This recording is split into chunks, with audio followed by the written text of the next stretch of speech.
There is a specific frequency in the gaze of those who have endured the unthinkable. It is not merely exhaustion, and it is certainly not age. It is the heavy weight of a spirit that has lived a dozen lifetimes in one body.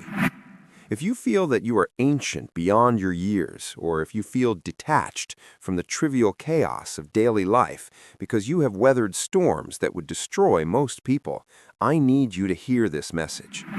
You likely convince yourself that you are damaged beyond repair. You might feel dull, weary, broken, or like your inner light is gone. But modern psychology reveals a startling truth. While we obsess over post-traumatic stress, we ignore its potent sibling, post-traumatic growth.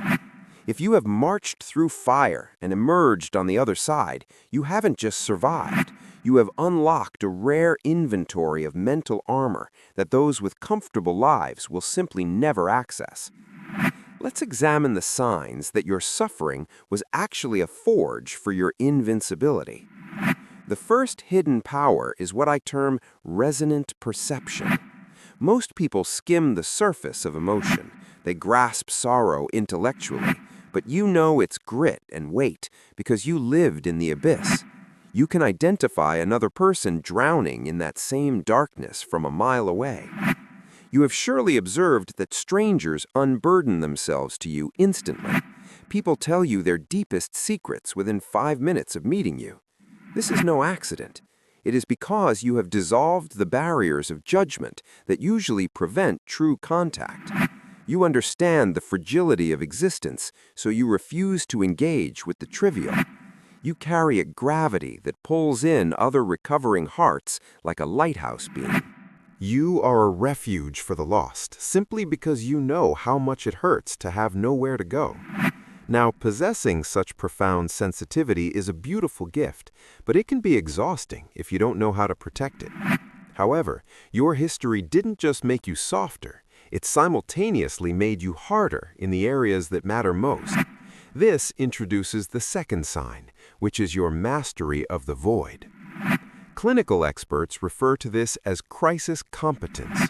When an ordinary individual faces sudden catastrophe, a medical scare, financial ruin, or a sudden loss, their nervous system spikes into panic. They paralyze.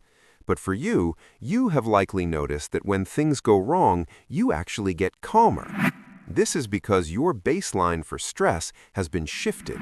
You have survived hell. A flat tire or a rude comment cannot shake you because you have faced the dragon and lived.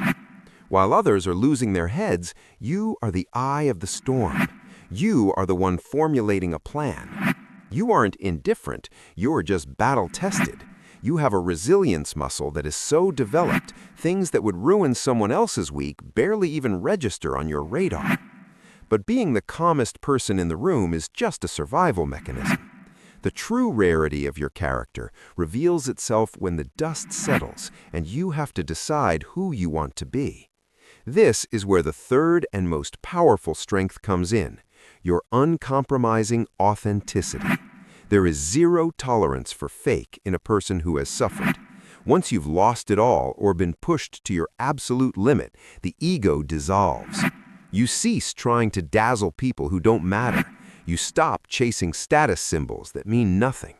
People who haven't struggled are often terrified of what others think. They wear masks. You incinerated your masks a long time ago to keep warm. You speak the truth even when it's uncomfortable. You treasure time more than money because you know it's not guaranteed. This makes you intimidating to people who are living a lie, but it makes you deeply attractive to people who are looking for the truth.